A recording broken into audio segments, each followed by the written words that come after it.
તો સમાચાર અત્યારે અમદાવાદથી સામે આવી રહ્યા છે, જેની અંદર ગૃહ રાજ્યમંત્રી હર્ષ સંઘવી અત્યારે એટીએસની મુલાકાતે પહોંચી ચૂક્યા છે।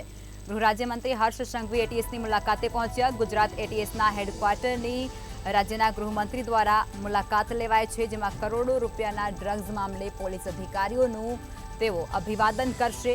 પોરબંદર દરિયામાંથી એટીએસે મોટા પ્રમાણે કરોડોનું જે ડ્રગ્સ ઝડપ્યું હતું તે બદલ હવે પોલીસ અધિકારીઓનું અભિવાદન કરશે। સરકાર ગુજરાત એટીએસને 10 લાખ રૂપિયાનું ઇનામ પણ જાહેર કર્યું છે। તો આ સમાચાર અત્યારે મળી રહ્યા છે, જેમાં ગૃહમંત્રી હર્ષ સંઘવી એટીએસની મુલાકાતે પહોંચ્યા છે। ગુજરાત એટીએસ દ્વારા મોટા પ્રમાણમાં કરોડો રૂપિયાનું ડ્રગ્સ છે તેને ઝડપી પાડવામાં આવ્યું હતું, તે બદલ હવે સરકાર દ્વારા ગુજરાત એટીએસને 10 લાખ રૂપિયાનું ઇનામ પણ જાહેર કરવામાં આવ્યું છે। ગુજરાત એટીએસના હેડક્વાર્ટરની રાજ્યના ગૃહમંત્રી મુલાકાતે પહોંચ્યા છે।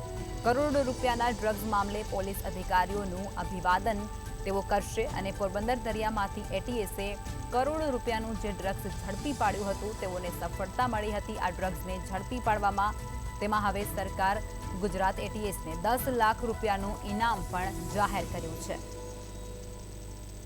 તો આ સમાચાર અત્યારે અમદાવાદથી સામે આવી રહ્યા છે, જેમાં ગૃહમંત્રી હર્ષ સંઘવી એટીએસની મુલાકાતે પહોંચી ચૂક્યા છે। ગુજરાત એટીએસના હેડક્વાર્ટરની રાજ્યના ગૃહમંત્રી મુલાકાતે પહોંચ્યા છે, મુલાકાત કરશે ત્યારે કરોડો રૂપિયાના ડ્રગ્સ મામલે પોલીસ અધિકારીઓનું અભિવાદન પણ તેઓ કરશે। પોરબંદરના દરિયામાંથી એટીએસે કરોડો રૂપિયાનું ડ્રગ્સ ઝડપી પાડ્યું હતું, ત્યારે સરકાર ગુજરાત એટીએસને 10 લાખ રૂપિયાનું ઇનામ પણ જાહેર કરશે। તો આજ મુદ્દે વધુ વિગતો અમારા સંવાદદાતા રવિ ભાવસાર આપી રહ્યા છે। રવિ, ગૃહમંત્રી હર્ષ સંઘવી એટીએસની મુલાકાતે પહોંચશે, શું છે માહિતી? हाँ बिल्कुल जो बात કરવામાં આવે તો રાજ્ય ગૃહમંત્રી હર્ષ સંઘવી છે તે એટીએસના હેડક્વાર્ટર ખાતે પહોંચ્યા છે। જો વાત કરવામાં આવે તો એટીએસ એનસીબી દ્વારા જે કરોડો રૂપિયાનો ડ્રગ્સ છે તે પોરબંદરના જે દરિયામાંથી ઝડપી પાડવામાં આવ્યું હતું, ત્યારબાદ જે રાજ્ય ગૃહમંત્રી છે તે ગૃહમંત્રી દ્વારા ગુજરાત એટીએસને 10 લાખ રૂપિયાનું જે ઇનામ છે તે ઇનામ પણ જાહેર કરવામાં આવ્યું હતું। હાલમાં તો જો વાત કરવામાં આવે તો હાલમાં રાજ્ય ગૃહમંત્રી છે તે એટીએસના હેડક્વાર્ટર પહોંચ્યા છે।